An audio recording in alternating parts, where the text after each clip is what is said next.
제가 오늘 말씀드릴 것은요, 수업 시작하기 전에 10분 정도 독서를 하는 것에 대해서입니다. 아이들에게 책을 읽혀야겠다라고 생각한 첫 해에는 수업 시간 중에서 1시간을 잘라서 책을 읽혔습니다. 그런데 아이들에게 1시간 동안 책을 읽히는 게 참 쉽지가 않았어요. 중학교 아이들이라서 그랬는지 아이들이 잘 집중을 못 하더라고요. 그리고 대부분 아이들을 깨우느라고 그것 실랑이 하느라고 1시간은 그냥 지나가 버린 듯 했습니다.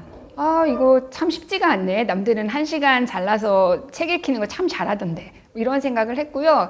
저에게 맞는 저 나름의 방법을 생각해 보게 된 거죠. 그래서 생각했던 것이 수업 시간 중에 한 10분이나 15분 정도 책을 읽히면 어떨까? 이런 생각을 했어요. 그 다음에 시도를 해본 것은요. 수업을 한 30분, 35분 정도 하고 나머지 10분이나 15분 정도 아이들에게 책을 읽히는 거였습니다. 3월 달은 좀 괜찮았거든요. 근데 자꾸 하다 보니까요. 제가 중간에 말을 잘 못 끊겠는 거예요. 30분이나 35분쯤에서 수업을 마쳐야 되는데 왜 이렇게 할 이야기가 많은지. 활동을 하거나 그러면 더군다나 중간을 자를 수가 없었어요. 그러다 보니까 한 번 못 읽고 두 번 못 읽고 그런 것들이 계속 반복된 거죠. 그래서 그 해도 제대로 되지 않았습니다. 어떻게 하면 아이들에게 책을 더 잘 읽힐 수 있을까? 그런 고민을 하다가요. 이번에는 수업 시작하기 전에 한번 책을 읽혀보자 라는 거였어요. 국어 수업이 시작하기 전에 저는 이제 국어 반장을 뽑거든요. 그럼 국어 반장이 타이머를 맞춰 놓습니다. 그래서 종이 울리면 타이머가 10분을 재고 있는 거죠. 그래서 저는 아이들이 책을 읽는 동안 조용히 교실로 들어갑니다. 그래서 아이들에게 눈인사를 하고요. 아이들이 책을 읽는 동안에 저도 책을 읽습니다. 아이들은 제가 무슨 책을 읽는지에 대해서 굉장히 관심이 많더라고요. 그래서 그 10분 동안 다른 일을 할 수도 있지만 되도록이면 함께 책을 읽으려고 합니다. 알람이 울리면 아이들은 자기가 읽은 책에 대해서 간단하게 정리를 합니다.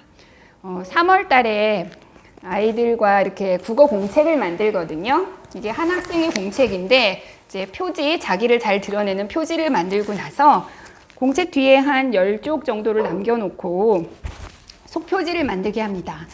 여기에 보면 책 보물 창고라고 돼 있죠. 수업 시간에 나누는 책에 대한 모든 걸 다 여기에다가 담게 하거든요. 책 보물 창고는 똑같이 이렇게 쓰고 이 앞부분에다가 자기를 잘 드러낼 수 있는 어구를 한번 붙여보라고 합니다. 그래서 이 친구는 책만보가 되고 싶은 나경이에 이런 말을 붙인 거죠. 그리고 한쪽을 넘기면 수업 시작 전 10분 독서 일지를 쓰게 합니다. 이것이 그 10분 동안 책을 읽고 나서 알람이 울린 후에 작성하는 것입니다.